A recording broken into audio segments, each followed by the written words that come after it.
الحمدللہ رب العالمین والصلاة والسلام علی سید الانبیاء والمرسلین اما بعد فاعوذ باللہ من الشیطان الرجیم بسم اللہ الرحمن الرحیم۔ تمام مسلمان بھائیوں اور بہنوں کی خدمت میں حاضری کا مقصود ایک غلط فہمی کا ازالہ ہے۔ میں اس کو اوائڈ کر رہا تھا کیونکہ یہ جو بھی سمجھدار ہمارا مسلمان بھائی بہن ہے وہ عرصہ دراز سے مجھے سن رہا ہے، تو میرا حسن ظن تھا کہ وہ حسن ظن قائم کر لے گا، لیکن تسلسل سے چونکہ غلط فہمیاں پیدا ہو رہی ہیں تو میں نے چاہا کہ اس کا ازالہ کر دوں۔ اختر رضا خان صاحب کا ایک شعر ہے، آپ کی خاطر بنائے دو جہاں، اپنی خاطر جو بنایا آپ ہے۔ اس کے اوپر یہ میرے جمعے کے بیان کے بعد ہمارا ایک سیشن ہوتا ہے، کویسچن آنسر سیشن مختصر سا، اس میں نے ایک جواب دیا تھا جس پر اعتراض پیدا ہوا۔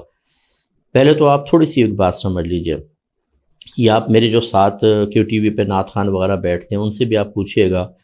کہ میں جو عام قسم کے شعراء ہوتے ہیں جن کے شعر اکثر خلاف شرع ہوتے ہیں میں ان کو منع کرتا ہوں، اور کوشش یہ ہوتی ہے کہ ہمارے جید اور اچھے علماء خصوصاً آقا نعمت امام اہل سنت امام احمد رضا خان علیہ رحمۃ الرحمہ، اسی طرح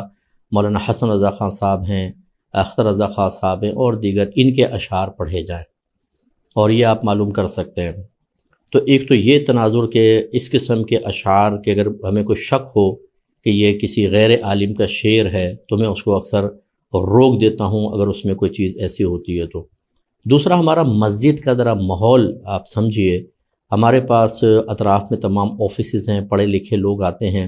اور میں اس طرح کی مختلف چیزوں پہ کلام کرتا ہوں، لوگ اپنے کویسچن ہمیں بھیجتے ہیں جس میں بہت سے اعتراضات بھی ہوتے ہیں، اختلافی مسائل بھی ذکر کیے جاتے ہیں اور ہم اس کے جواب دیتے ہیں۔ تو اب اسی تناظر میں یہ شعر میرے پاس پیش کیا گیا۔ پہلے میں بتا دوں کہ اللہ کا بڑا کرم ہے کہ نہ میں جھوٹ بولتا ہوں اور نہ مجھے کسی کا خوف ہے۔ حضرت ابن عباس رضی اللہ تعالی عنہ کی روایت میں نے زمانے طالب علمی سے یہاں بٹھا کے رکھی ہوئی ہے کہ نبی کریم صلی اللہ علیہ وسلم نے ارشاد فرمایا کہ اے ابن عباس، اگر ساری دنیا تجھے نفع پہنچانے پر جمع ہو جائے اتنا ہی نفع پہنچا سکتی ہے جتنا اللہ نے تیری قسمت میں لکھا، اور اگر یہ سارے تجھے نقصان پہنچانے پر مجتمع ہو جائیں تو اتنا ہی نقصان پہنچا سکتے ہیں جتنا اللہ نے تیری قسمت میں لکھا ہے۔ لہذا نہ مجھے کسی کا خوف ہے، نہ مجھے جھوٹ بولنے کی ضرورت ہے۔ ہزارہ شعر ایسے ہوتے ہیں کہ جو معلوم نہیں ہوتے کس کے ہیں، تو واللہ میں آپ کو عرض کرتا ہوں کہ یہ شعر مجھے نہیں پتا تھا کہ یہ اختر رضا خان صاحب کا شعر ہے۔ یہ شعر آیا اور ہماری مسجد میں جیسا ماحول تھا کہ معلل بالاغراض میں عقائد کے بارے میں بیانات کر رہا تھا، تو اسی کے تناظر میں پھر میں نے اس کا جواب دیا، جو جواب میری نظر میں بالکل پرفیکٹ تھا کہ بظاہر اس سے ایسا لگ رہا ہے کہ اللہ تبارک و تعالیٰ کے فعل کے لیے پہلے غرض تھی، اس کی وضاحت کر دی کہ وہ اللہ کے افعال معلل بالاغراض نہیں ہوتے، حکمت کے ساتھ ہوتے ہیں، لیکن جب وہ ظہور پذیر ہوتے ہیں تو ہزارہ ان کے ساتھ غرضیں وابستہ ہوتی ہیں۔ پھر میں نے ایک جملہ یہ کہا کہ اس شعر کو پبلک میں نہ پڑھا جائے، چونکہ مجھے اس کے شاعر کا علم نہیں تھا۔ اگر مجھے یہ پتہ ہوتا کہ یہ اختر رضا خان صاحب کا شعر ہے تو میرا جواب یوں ہوتا کہ اس کو آپ بالکل پبلک میں پڑھیں کہ ہمارے اکابرین کے اشعار نہیں پڑھے جائیں گے تو کس کے پڑھے جائیں گے، لیکن وضاحت کے ساتھ تھوڑا سا پڑھ دیں کہ اگر ہو سکتا ہے کہ کوئی ایسا ماحول بھی ہوتا ہے جیسے ہماری مسجد کا ماحول ہے کہ کوئی اس پہ اعتراض کر سکے تو جواب دے دیں۔ اور اسی طرح میں جیسے بعض اشعار میں نبی کریم صلی اللہ علیہ وسلم کے روضہ اقدس پہ سجدہ وغیرہ کا ذکر ہوتا ہے تو اس پہ ہم یہی کہتے ہیں کہ اس کو وضاحت کے ساتھ ذکر کر دیں۔ ایسے ہی میرے آقا نعمت امام اہل سنت رضی اللہ تعالی عنہ کی شاعری میں بہت سارے ایسے شعر ہیں جن کو وضاحت کے ساتھ ذکر کرنا چاہیے۔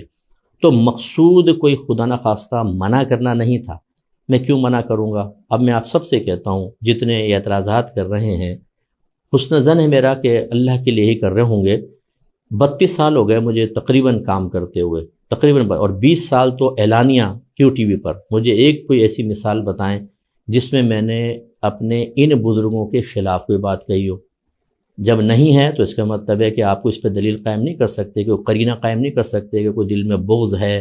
یا کوئی خدا نخواستہ بے ادبی کے قصد و ارادہ ہے۔ اس کا مطلب یہ ہوا کہ یہ جو کچھ ہوا ایک مس انڈرسٹینڈنگ، ایک غلط فہمی کی بنیاد پر تھا اور لا علمی کی بنیاد پر تھا۔ اب اس میں طریقہ کار بہرحال کیا ہونا چاہیے تھا اس پہ میں کلام کرتا ہوں، لیکن میری وضاحت یہ ہے کہ ہمارے جو یہ اکابرین ہیں ان کے شعر نہیں پڑھیں گے تو کن کے شعر پڑھیں گے؟ میں تو جو غیر عالم شعراء ہیں چاہے کتنے معروف کیوں نہ ہوں، میں کہتا ہوں ان کے شعر بھی بڑی احتیاط سے پڑھیں، اور ان اکابرین کے شعر تو آنکھیں بند کر کے پڑھیں۔ ہاں ایسے اشعار کہ مقتضۂ حال یہ ہو کہ اس کو وضاحت کے بغیر نہ پڑھا جائے، وضاحت ضرور کریں۔ مجھے امید ہے کہ آپ بات سمجھ گئے ہوں گے۔